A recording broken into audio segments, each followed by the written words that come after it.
नमस्कार भावना बहिण, आपल्याला कांद्याचं रोप लावायचं.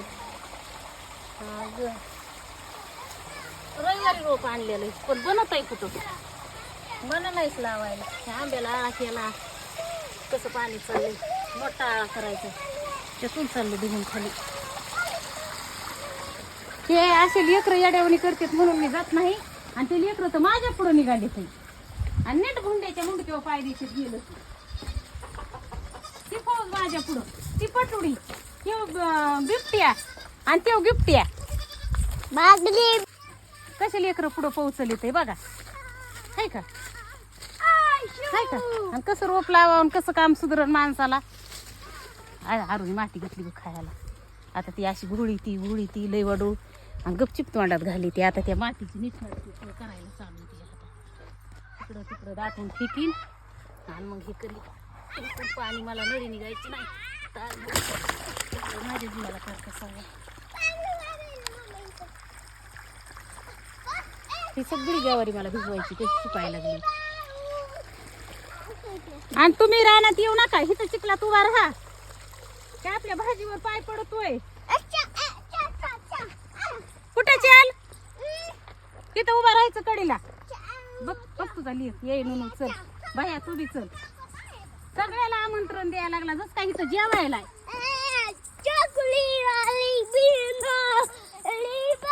2-3 साऱ्यात पाणी लावलं ना म्हणजे लावा येते. ते गेलं तवा कडीला. ह्या सगळ्या साऱ्यात मी लावून घेते.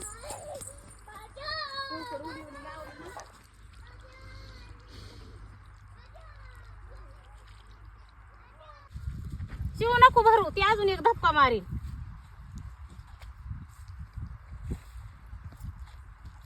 ह्या असल्या ह्या लेकराच्या किरकिरीसाठीच मी आले नव्हते बघ इकडं.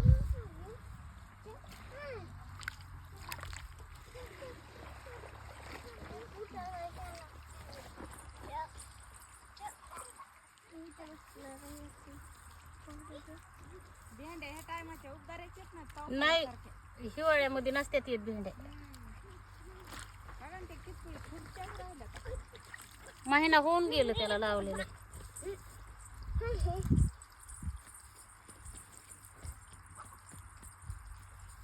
तुला तरी हाणलेली वागा लाज आहे का र दादू? दादू तुझ्या चपला खाली पाणी.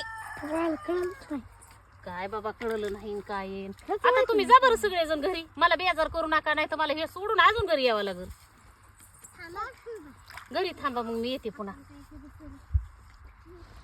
काय करतात तुम्ही? काम करू लागतात का? बघ कशा बसले बोलू दे. ते बोलू बा कसा भरलाय, त्याला कपडे बदलून न्यावं लागेल. त्या पलीकडल्या सरीत तरी लाव रे वागा, तुला लावा येतं असलं तर. येते ना कोणत्या पलीकडे? हो, लसणाच्या सरीत.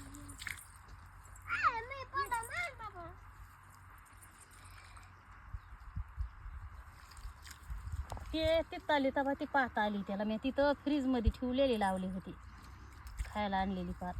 कशी फुटली. आणि ह्याला लावीन लावीन लावीन म्हणते ह्या भाज्या. बघ बरं मम्मा. नाही ह्याला मारच पाहिजे. तेव्हा आपली कोथिंबीर तिथं फुलं यायला लागली, किती हिरवीगार. आणि तिथं चुका आलाय त्यो. आणि तेव्हापासून जर ही कांद्याची पात लावली असती ना, तर ही पात आतापर्यंत ना आपल्याला खायला झाली असती. आणून ठेवलेली 7 दिवस. बघ मामा ती म्हैस बघ, बघ कसा पडलाय बघ. जाऊन दे आता, कळत नाही त्याला. डुबुक कुणी पडलाय कळत नाही त्याला. आता कपडे बदलाव, तिथं काही पोते उठलेले कपडे इथं. आता मी एवढं लावते, पुन्हा मला घराकडे पाणी घ्यायचंय. घरचं काही पाणी राहिलंय भरायचं, ते भरायचंय. त्या मोठाल्या ज्वारीत मला तिकडं नळ्या जोडायच्यात आहे. आणि हे दुपारचा टाइम होतोय बघ हे रानातल्या कामाला. आणि ह्याला शिळी उपाशी. आणि सकाळ संध्याकाळ त्या बिबट्याच भी वाटते. दिसतोय ते कुठं कुठं आपलं जपून राहिलेलं कोणचं वाईट आहे.